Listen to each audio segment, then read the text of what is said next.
Requiem Bangsa Ainu. Diterjemahkan dari bahasa Prancis. Sebagaimana halnya bangsa-bangsa Indian Amerika, sisa-sisa bangsa Ainu yang masih ada hingga kini, dahulu begitu luar biasa dan begitu berkobar-kobar mencintai kebebasan, kini hanya terjepit secara menyedihkan di beberapa perkampungan pribumi. Mereka padam dalam keheningan, ditinggalkan pada nasib yang tidak layak mereka terima. Sebelum hegemoni Jepang, wilayah mereka yang luas membentang laksana pohon yang agung. Pulau besar Hokkaido, yang ketika itu dinamai Ezo, merupakan batang pokoknya yang masif, dari sanalah menjulur dua cabang yang berbeda. Yang satu, condong ke barat laut, tiada lain adalah Pulau Sakhalin, Kita Ezo atau Ezo Utara, yang lainnya, ke timur laut, merangkai untaian Kepulauan Kuril, Oku Ezo atau Ezo ujung dunia, yang terhampar hingga ujung Kamchatka. Di ujung dunia yang dikenal.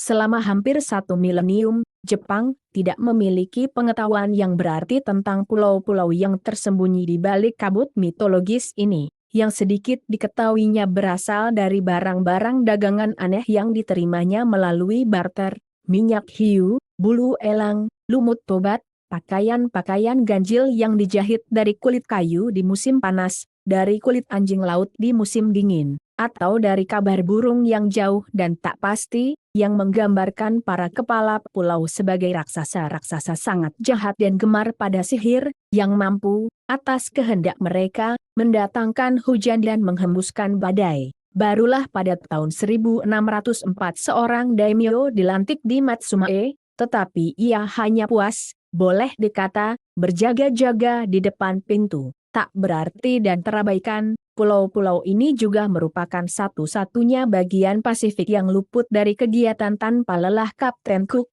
dan atas dasar itulah, mereka membangkitkan keingintahuan Laprouse, yang sejak keberangkatannya dari Prancis, tak sabar ingin menjadi orang pertama yang menginjakan kaki di sana. Pada tahun 1787, kapal-kapal fregat di bawah komandonya berlabuh di hadapan Sakhalin, dan orang-orang Prancis yang turun ke darat, bersentuhan dengan suatu ras manusia yang berbeda dari orang Jepang, orang Tionghoa, orang Kamchadal, maupun orang Tartar, yang darinya mereka hanya dipisahkan oleh sebuah selat. Terpesona oleh tata krama mereka yang lembut dan spontan serta kecerdasan mereka yang langka, Laprouse tidak segan membandingkan mereka dengan orang-orang Eropa yang paling terpelajar. Ia menceritakan dengan penuh kekaguman bagaimana seorang penduduk pulau memahami permintaannya, meraih sebuah pensil untuk menggambar di atas kertas sebuah peta yang sangat tepat dan menunjukkan dengan garis-garis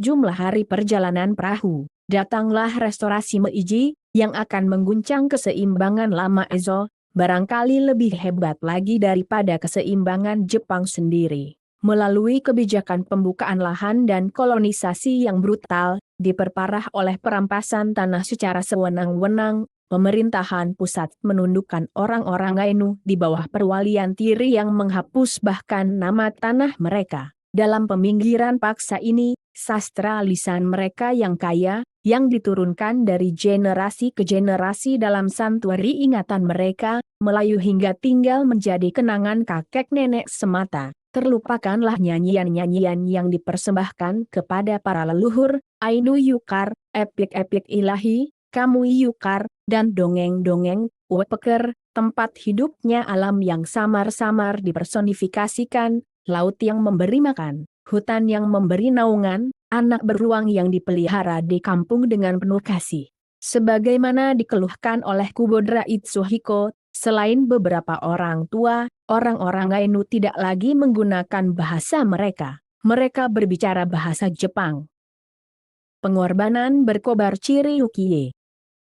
Untuk menangkal nasib itulah muncul Chiriyukiye, terkoyak antara pendidikan Jepang modernnya dan warisan nenek moyangnya. Para pendongeng masyhur menyadari dirinya divonis oleh penyakit. Perempuan Ainu ini mencurahkan hidupnya yang amat singkat untuk mentranskripsi dalam huruf Latin dan menerjemahkan ke dalam bahasa Jepang 13 epik ilahi, menjadi gadis muda yang menangkap para dewa sebagai hadiah bagi bangsanya. Jantungnya berhenti berdetak pada usia 19 tahun, hanya beberapa jam setelah penyelesaian naskahnya. アイヌ神行集 Kumpulan nyanyian Ainu, bibinya, Imekanu, dan saudara laki-lakinya, Chiri Mashiho, kemudian mengambil alih obor, menerbitkan kelanjutan-kelanjutan yang mengesankan. Dalam kata pengantarnya yang bernada wasiat, Chiri Yukie melantunkan ratapan bagi mereka yang dikutuk untuk lenyap. 滅びゆく者 Kemana perginya semua orang yang hidup damai di pegunungan dan di dataran?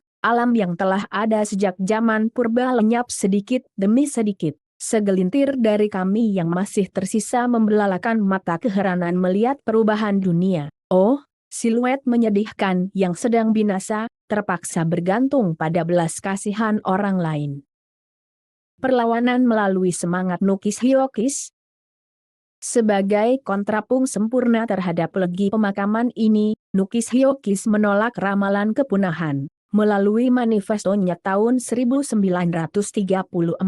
アイヌの同化と戦勝 Asimilasi dan jejak-jejak bangsa Ainu, ia menghidupkan kembali kebanggaan akan nama Ainu yang, dalam bahasa kaumnya, berarti manusia, mencela manusia biasa. 人間 Yang dibutakan oleh kepentingan-kepentingan pribadi, ia menyerukan datangnya manusia berbudi. 人 Titik. Dalam ideogram ini, yang kedua goresannya saling menopang satu sama lain agar tidak jatuh. Ia membaca alegori dari kebutuhan kita akan topangan timbal balik yang kuat dan terus-menerus untuk tetap berdiri tegak. Sebagaimana Konfusius membedakan orang terhormat, 君子 dari orang rendah, di dalam kebajikan aktiflah yang dijunjung sebagai keutamaan. Sang intelektual melihat harapan akan masyarakat yang akhirnya damai di mana manusia-manusia berbudi menghormati kekuatan alam. Mencari jiwa-jiwa yang terbang.